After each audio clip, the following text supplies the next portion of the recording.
Welcome, everyone, to Ask Farnoosh Friday, August 14th, 2026. We've got a big update to the Trump accounts that we've been discussing on the show for many weeks and taking the politics out of it because I know a lot of you don't like the name, and I get it. But these accounts do have benefits, and we are investing in them in our household for each of our kids. And we're going to get into the why of it and the updates. This week, we got some updates that I think parents, maybe even employers, will want to hear about. We're also going to get into this new phenomenon called Moneymaxxing. What is that? What is that all about? We have sleep maxing, looks maxing, health maxing. My son, who's 12, the other day, he said, Mom, that guy's aura farming. And I was like, I'm sorry, what? Apparently, this is internet slang, aura farming, for deliberately doing something stylish or nonchalant in an effort to look cool, to accumulate aura points. My gosh, I don't understand. Now we have money maxing. Also, what the heck is a stay-at-home boyfriend? This is trending online. Of course, we have stay-at-home moms, and then we have stay-at-home dads. We have had the stay-at-home girlfriend phenomenon across my Instagram, and now apparently boyfriends are staying home. I just can't keep up, everybody. I have questions. Also, we're going to talk about why consumers are just so angry right now. And I don't mean like generally angry about the economy. That's a separate thing, and that is happening. But people are losing it over customer service. There's actually research that tracks something called consumer rage, and the numbers are pretty wild. Finally, also in the news, a little housing update from my neck of the woods. Realtor.com just ranked the hottest zip codes in America. And Montclair, New Jersey, where I live, is currently number 2 behind Peabody, Massachusetts. And we'll have more on that because as somebody who lives here and watches this housing market up close, I've got some opinions. And later we're going to tackle the mailbag. We have 2 questions. The first is one about pre-retirees and what are the mistakes that I think we might be making. But even someone in midlife, what is something that we aren't doing right now that would kind of show up and haunt us in retirement? And then another question about what to do with your money once you've got the emergency fund and you're contributing to retirement. Where does your next dollar go? What is step 3? But first, if you missed any of this week's shows, go back and watch and listen. We're on YouTube now. Hello. Come find me there. Subscribe, watch, leave a comment, because these are all the things the algorithm enjoys. On Wednesday on So Money, we talked about the power of using your voice on stage and in everyday life. Our guest was Samara Bay. She is a speech and speaking coach to CEOs, politicians, and tech founders. And she's the author of an incredible book called Permission to Speak. She was on the show last talking about that book, and now she's back with something brand new, a viral TEDx talk about how to actually sound human when you're speaking in public, as opposed to talking like this on stage, which, listen, I may have done in my past. I might still do it. I'm a work in progress, everybody. Newsflash. So how to actually sound human when you're speaking in public, whether that's on a stage, in a work meeting, on a Zoom call, or in private, like having a hard conversation with a partner at home. One of the things I loved about our talk is that it wasn't really about becoming a better speaker in the traditional sense. It was about what inhibits us from speaking in the first place. What are we afraid people are going to assume? What parts of ourselves are we sanding down because we think sounding professional means sounding less like ourselves? And in a world where AI, I feel like I'm a movie trailer now, in a world where AI can increasingly generate the polished words for us, there is something even more valuable about sounding unmistakably human, which means sometimes making mistakes. And Samara talks about that as well. Then on Monday on the show, did you know that some parents are now calling employers on behalf of their grown-ass kids? Helicopter parenting has reached new heights, everybody. Or lows, depending on how you look at it. We talked about how overparenting can kill resilience among young adults and what it actually takes to become someone who can stand on their own 2 feet and navigate uncertainty, whether you're 25 or 45. My guest on Wednesday was Anna Homayun. She's an academic advisor and New York Times bestselling author, and she has spent years thinking about how young people can become independent, capable adults. I walked away as a parent thinking about my own tensions in our household. You want to help your kid, of course, but sometimes helping them means just letting them fall flat on their face, a little discomfort. Let them send the email, let them make the phone call, let them hear, sorry, no, and sit with that. Let them screw up something and discover that screwing up is just, a Tuesday for most adults. And I recommend both episodes. Again, you can either watch or listen. Now let's get into some money headlines as I teased at the top. First, Trump accounts are getting a workplace upgrade. We've talked about Trump accounts before on the show, but there was a pretty significant update this week from the Treasury Department. And I do think this will make the accounts more interesting, more attractive. But first, a quick refresher on Trump accounts. I've been fielding a lot of questions about these on Instagram in the DMs. People finally coming around and going, okay, Farnoosh, just give me the skinny on this because I've been hearing about it. My mother-in-law has been bugging me to open one up for our kids. What's the download? So here it is. Trump accounts, they're investment accounts for children under 18, sort of like IRAs. Now, under this program, kids who are U.S. citizens who have a social security number and were born between January 1st of 2025 and will be born up until December 31st, 2028 can qualify for a one-time $1,000 federal contribution to this account, assuming that an election is made for them. Families can still establish Trump accounts for older children who don't qualify for that $1,000 government seed money. And then during the growth period, the money generally has to stay invested, and the investment options are restricted primarily to low-cost index mutual funds or ETFs that track U.S. companies, which I'm okay with. Now, for most private contributions, there's currently a $5,000 annual contribution limit. The government's $1,000 does not count against that. And then there are certain charitable contributions that won't count against it either. And as I've said before, my approach to these Trump accounts is the following. One, I don't care whose name is attached to it. I'm going to evaluate the financial account on its merits. I want to know what are the rules, what are the taxes, what are the fees, restrictions, what other accounts could I use instead, and does this help my family? And that's it. And in our household, we are participating. In addition, we have 529 college savings accounts for our kids. I don't think of Trump accounts as the end-all be-all. I think first you want to save for your own retirement. You want to have your own rainy day account. You want to save for your kids' college. That's fine. In addition, if you want to supplement, you can look into these Trump accounts because I do think that they can be powerful vehicles for your kids as they get older, assuming that they continue to contribute to these accounts once they turn 18 and so on and so on and so on over the years. By the time they turn 65, I think I did the math for Colette yesterday. If we max out this account at $5,000 starting at age 9, every year starting today until she reaches in her 60s, growing at about 8% compounding annually average. Some years it'll be negative, some years it'll be way more than 8%. But we're looking at her having about $3.5 million by the time she's in her 60s from this one investment vehicle. And there may be other ways that she's going to be investing, I hope, for her future. Now, the Treasury announced new guidance this week designed to make Trump accounts more of a workplace benefit. So employers can create Trump account contribution programs, and the Treasury says that these arrangements can allow employees to make pre-tax contributions from their wages into the Trump accounts of their dependents. So sort of like a 401k contribution. It deducts from your paycheck, and now your taxable income drops. Pretty sweet. Employers can also make contributions directly to an employee's Trump account or a dependent child's account. The employer contribution piece has a limit, though. Up to $2,500 per year can be excluded from the employee's taxable income, and that employer money counts toward the general $5,000 annual contribution limit. And those amounts will eventually, I think, be adjusted for inflation.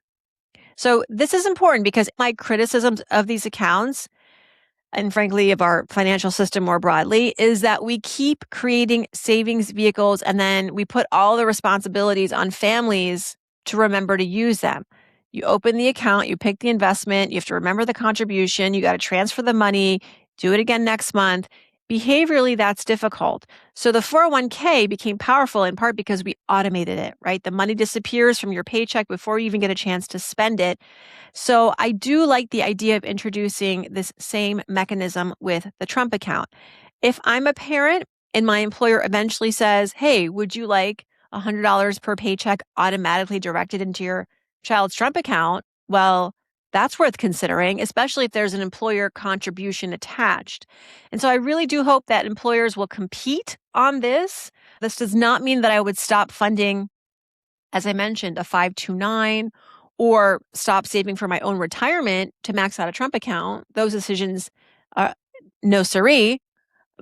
A 529 has an incredible value purpose if you're saving for education. Your 401k has tax advantages plus that employer match potentially. Then, of course, there's the Roth IRA, which has its own benefits. The Trump account isn't automatically better than any of those. And remember, the money is intentionally difficult to access while your child is young. That's a feature if your goal is long-term compounding. It's not a feature if you're expecting to use this money for summer camp in 3 years, okay?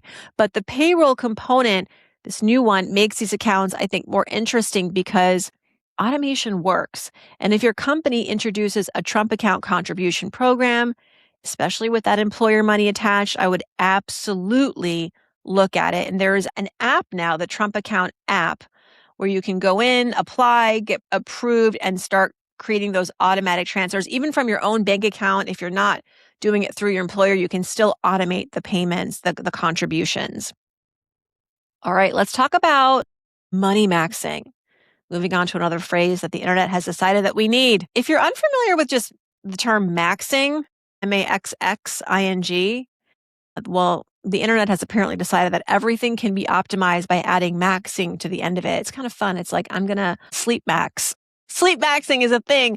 Looks maxing, health maxing, and now money maxing, which essentially means trying to optimize every corner of your financial life, looking at what you're spending, earning, saving, investing, and pondering, how can I squeeze more value out of this? And it's being used online to describe everything from negotiating your bills and moving savings into higher yield accounts. Of course, we've talked about optimizing credit card rewards. Now that's just called money maxing. And so my reaction is, great. We love this. And by the way, this is not new. We've already had a phrase for this for decades. It's called caring about your money. Personal finance. Welcome, everybody. We've been waiting for you. But I do love that younger people are putting their own language and twist on this. I mean, that's what evolving is, right? That's what humans do. And if calling it money maxing suddenly makes it more cool or interesting to open a high yield savings account or contribute to your 401k or delete those 6 subscriptions that you have forgot about, then max away, my friends. What I do like about this term is that it's the counter to another term, which is frugality, right? Frugality, I feel like, had a moment, and it's still, of course, momenting, but it's this idea that we stop spending. Whereas money maxing is about optimization. It's not about deprivation or cutting to the bones. It's just about how can I get more from the money that I already have? And I do like that question a lot more. So money maxing, I'm going to get behind it. Where I get nervous is when, like all things, especially on the internet, when they trend, it becomes an obsession. The optimization turns into an obsession. The internet is very good at taking a reasonable idea and turning it into the Olympics.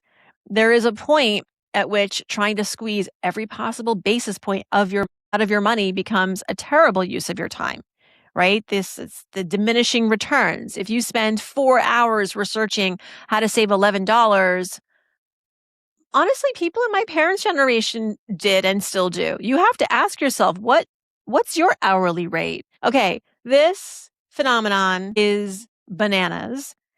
I thought it was crazy when I heard about the stay-at-home girlfriend, but now everybody, we have the stay-at-home boyfriend. Thank you, internet. What in the actual? Apparently, this is becoming enough of a thing that economists and the media are paying attention to it. And underneath this clickbaity phrase is actually I want to talk about this, a pretty fascinating labor market story. Okay. So you didn't think I was going to take it here, but here we go. We're going to do a TED Talk on the stay-at-home boyfriend. So sit back and listen to this. As of early 2026, women had essentially closed and then reversed the historical gap in the number of payroll jobs held by men and women. This is according to Indeed's hiring lab. They found that in the early 1990s, men held almost 7 million more jobs than women. Fast forward to early 2026, that gap is gone. Between February 2025 and February 2026, the jobs that were held by men dropped by about 142,000, while jobs held by women increased by about 300,000. This is only the third period in modern history when women have held more payroll jobs than men. But what is interesting is that the previous times they were connected to major economic disruptions. We had the Great Recession and then the eve of COVID. This time, economists are seeing something potentially more structural. And part of the explanation is where the jobs are. So some of the sectors that have been adding workers, healthcare, education, leisure, hospitality, they employ a lot of women. Meanwhile, areas that employ disproportionately more men, think manufacturing, IT, those industries have softened. The decline in male labor force participation is not new. Indeed found that men's labor force participation has dropped much more dramatically since 2000 than women's. I think part of that has to do with more women graduating from college and even graduate school than men, thus being more employable in certain industries. So now we have this stay-at-home boyfriend phenomenon. And I want to separate two things here. There's nothing inherently wrong with a man staying home while a woman earns the household income. You know who wrote a whole book about women earning more than men? Hello, When She Makes More. Still available, now in paperback. I am not going to sit here in 2026 and say that the only legitimate household arrangement is a man earning the paycheck and a woman managing the home. No, this is not what this is about. It's not even about two people needing to bring home two paychecks. If one person earns enough money and the other person is contributing meaningful labor to the household, meaning they're cooking, they're cleaning, they're caring for the kids, managing appointments, running the house, supporting the working partner, that is a division of labor. And some would argue that even the person staying at home doing all those things is doing more of the labor. And we have historically called women who do this stay-at-home wives and mothers, full-time caregivers. And so I'm not going to suddenly decide it's laziness because the person doing it is male. But, and you knew there was a but, we're talking about stay-at-home boyfriends, which is financially different from a stay-at-home spouse. And I'm also talking to the stay-at-home girlfriends here as well. For both of y'all, let's be honest. Marriage, I'm not saying you have to get married, but this is the reality. Marriage creates legal and financial protections.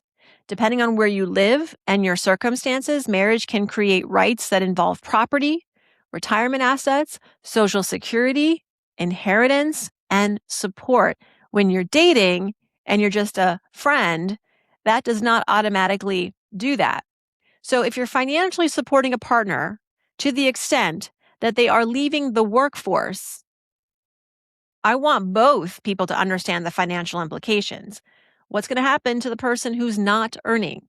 Are they saving for retirement? Do they have access to money in their own name? Are they building credit? And what if the relationship goes south? If they're out of the workforce for several years, what does that do to their future earning power? And for the breadwinner, can you actually afford this arrangement? Do you want to afford this arrangement? Right? So I don't care who stays home, boyfriend, girlfriend, husband, wife, partner. Well, I do care. I don't want the boyfriends and the girlfriends staying home. But let's just assume that, boyfriend here is not just someone you met last weekend. This is maybe your longtime partner. It's like there's a future. Do your thing, But what I care about is whether the financial architecture around that decision protects everybody. TikTok has this way of making it seem like being taken care of is so romantic. Not worrying about money is so sweet of your partner to eradicate you of that responsibility. I mean, okay, but what happens when you want to retire or when you want to go back to work and you have no recent work history and you have no legal protections in the event that the relationship ends?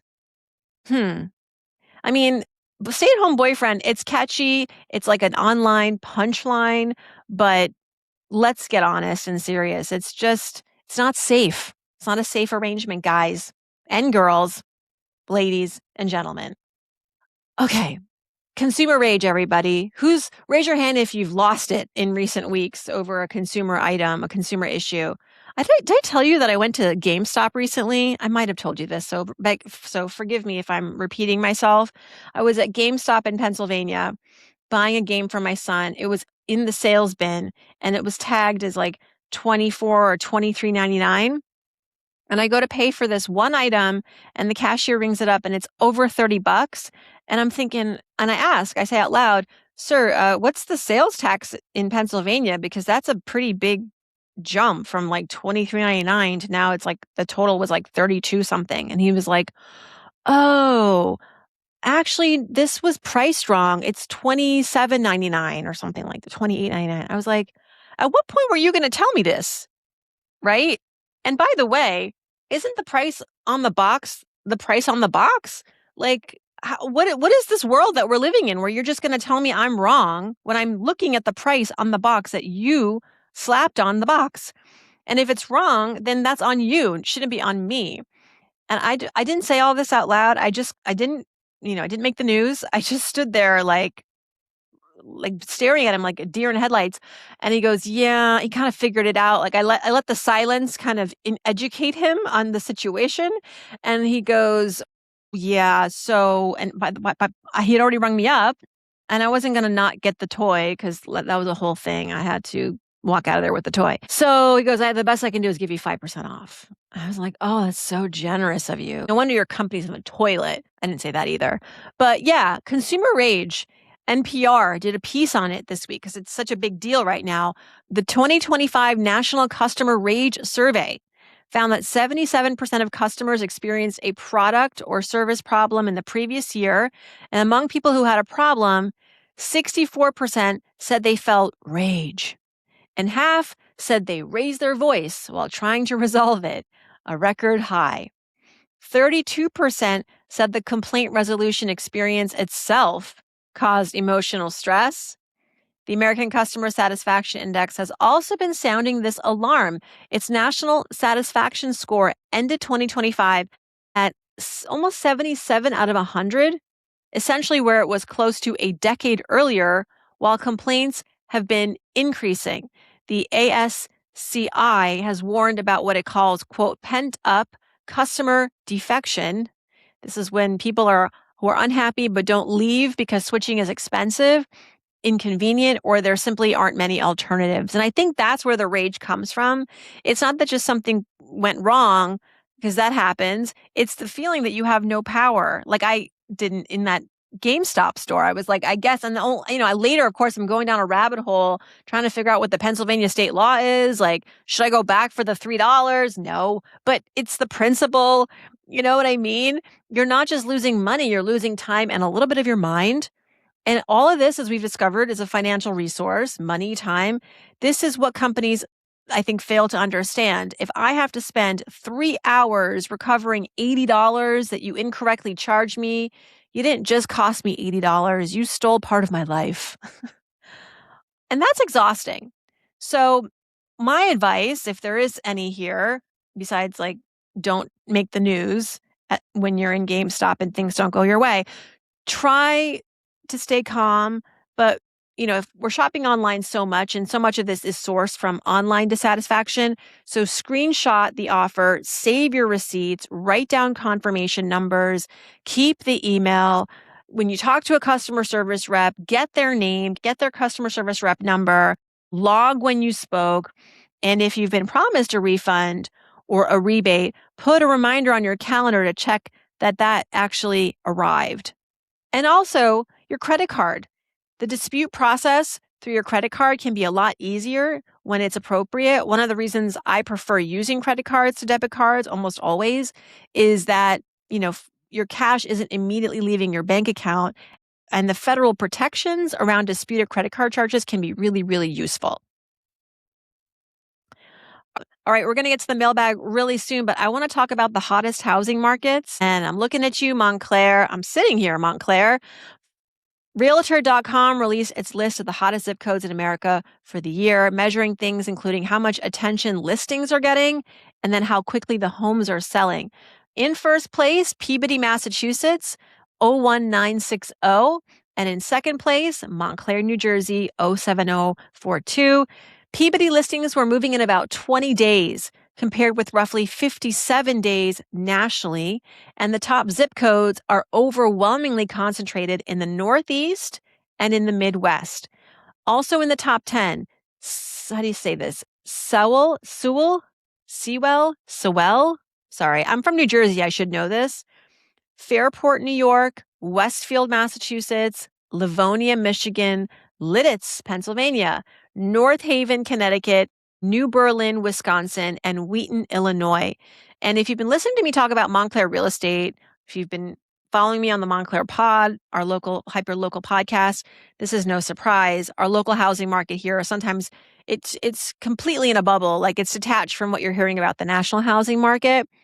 Even as we have high mortgage rates, and here in Montclair, a typical house can get 6 to 8 offers. On the high end, I've heard as many as like 12, 14. And this is not going back to the pandemic. This was like 2 weeks ago.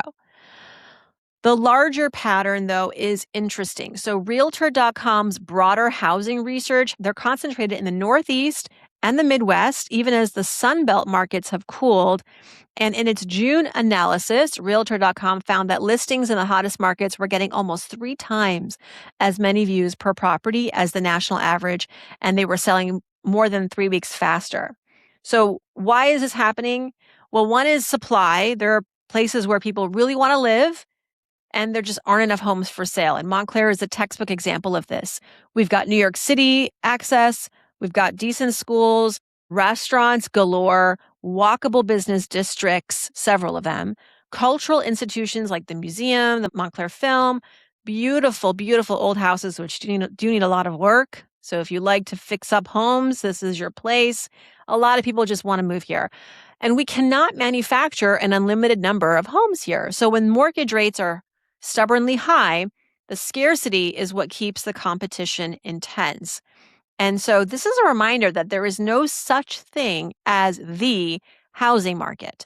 There are thousands of housing markets, and you can have a national environment where inventory is improving and buyers have more leverage, while simultaneously there's a neighborhood where 6 people are fighting over the same home. So real estate is hyper local. And if you're buying in one of these highly competitive markets, my advice is just don't let this frenzy override your math. The math still has to math. The most dangerous words in real estate might be, and I've said these words, let's just stretch a little. And sometimes you can, but sometimes that little stretch haunts you for 30 years. All right. That's our money news. Lots going on this week for an August summer week. It's not a slow news week at all. I'll tell you, in Montclair, our big story this week was rabbits. Rabbits everywhere. Are you noticing more rabbits around your town? That is not a hyper-local issue. I think that is a regional thing and has a lot to do with just the fact that I think a lot of the predators have not survived the cold winters. Bunnies reproduce like crazy, and it's been raining a lot, so the vegetation is abundant, especially in our parts of the world. So anyway, just a little bunny trivia for you. Okay, mailbag question number 1. What's the biggest mistake pre-retirees make, Farnoosh? And actually, this question came from Kiplinger's.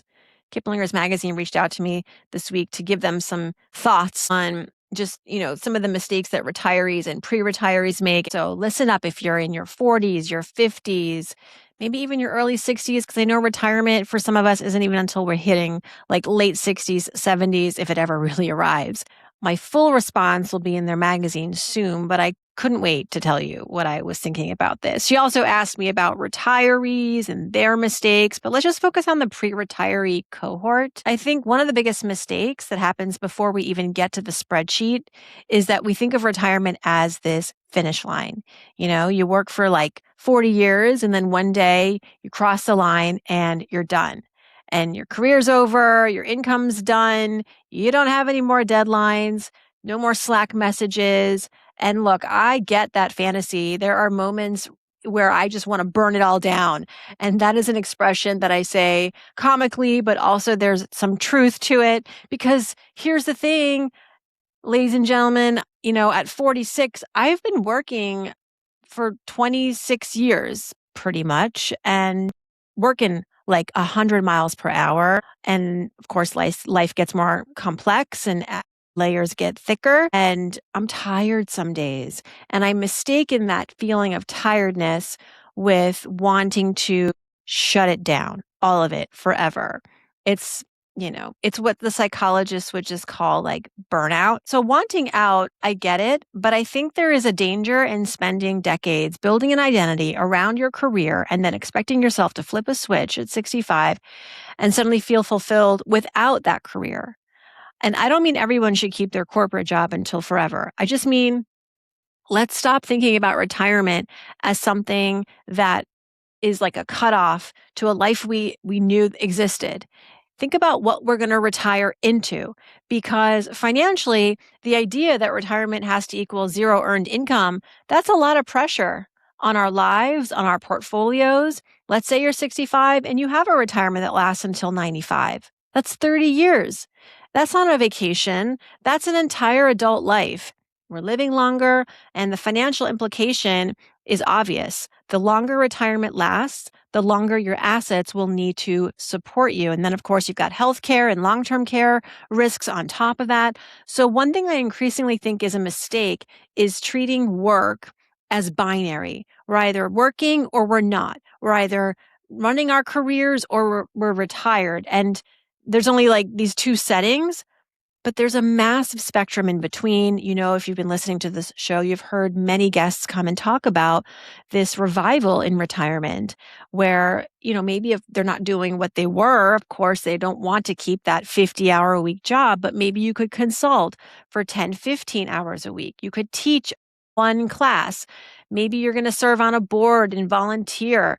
You're thinking maybe I'm going to run a tiny business. Even a small amount of earned income in retirement can be so powerful. Let's say you make $25,000 a year doing something part-time. That doesn't sound necessarily transformative, life-changing compared with your old salary that had benefits and all the things. But that $25,000, you're not going to need to pull out of your investment portfolio. So over 10 years, that $25,000 grows into $250,000 worth of expenses that you have funded without needing to sell your investments. So think about that. Even during the bad market years, you don't have to sell. That's powerful. One of the risks retirees face is what we call sequence of returns risk. If the stock market drops significantly early in retirement and you're simultaneously withdrawing money from your portfolio, that can leave permanent damage on the portfolio's ability to recover. So having another income stream, even if it's a fraction of what you were earning, gives you that flexibility. And I also think that finding something to do in retirement that is meaningful, that is intentional, it's a health strategy as well. There's a growing body of research that connects a sense of purpose with better health outcomes later in life. There was a 2026 analysis that looked at nearly 500,000 people, and they found that a stronger sense of purpose was linked with a roughly 30% lower risk of early mortality. But I just want to be clear too that purpose does not have to mean paid work always. Like it could mean hanging out with your grandkids or volunteering or learning.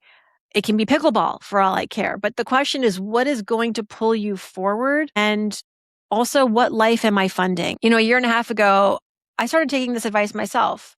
I began a local podcast in my town as a way at the beginning just to stay engaged.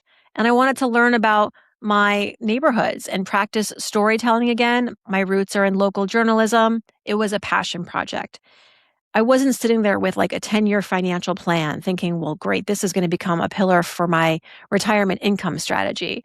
I just wanted to do it. I was pulled to it, but it has become sustainable. It has become very meaningful. It's connected me to people and stories and issues in my community in a way that I didn't ever dream of. And I can 100% imagine myself retiring into this work full time. And it wasn't the plan, it was just a happy accident. What happens when you kind of allow yourself to do something for the joy of it and give yourself permission to try things before you desperately need an answer. So think of retirement not as a cliff, but more like a dimmer switch. All right, last question. I've got this 401k Farnoosh and I've got an emergency fund. I'm fully funding them. The emergency fund is 6 months expenses short away.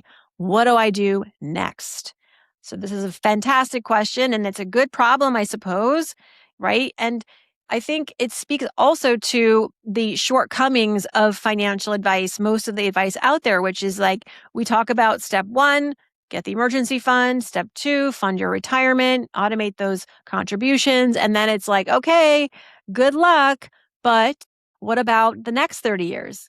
So here's what I think. Once you've established a solid emergency fund, and right now, solid, if you're self employed, it's 12 months of your expenses in a savings account. If you're employed and you work in an industry that is not super threatened and you think you could find a job relatively quickly, I would still like to see about 6 months of cash of your expenses in cash short away.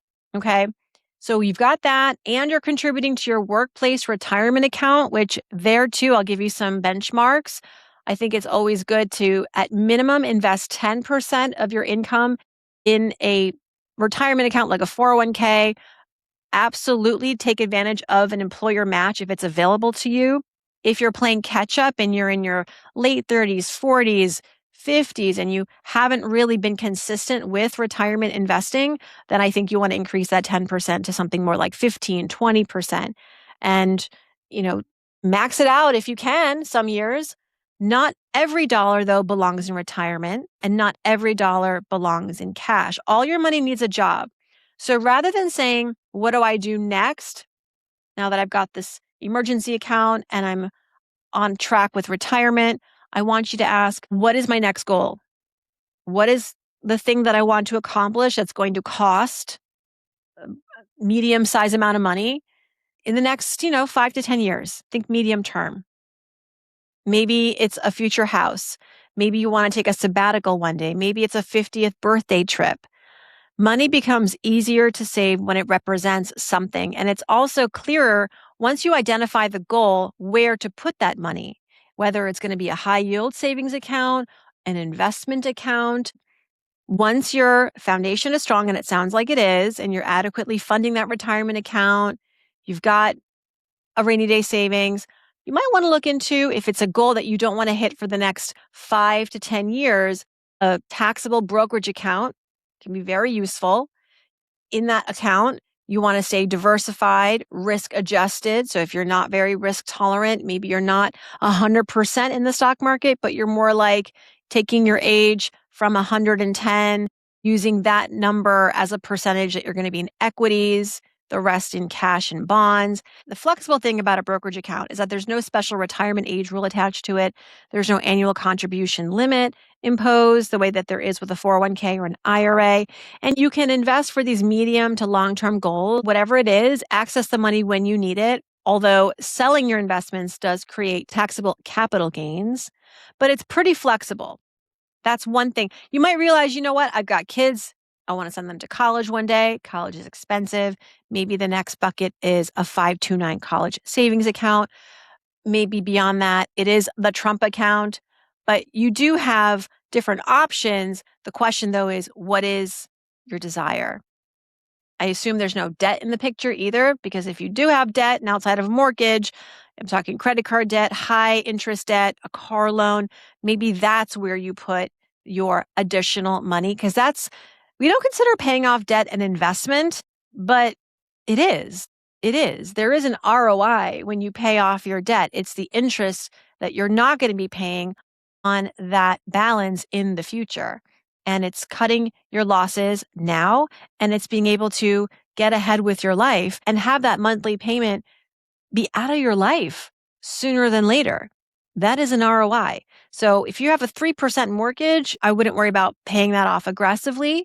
But if you've got an 8% student loan or a 15% personal loan, a 25% credit card, then you can see why it makes sense to put your money towards that. Because actually, the average historical return, if you invest in the broad market, US stock market, is about 7, 8, 9% annually. That's over a 30-year stretch.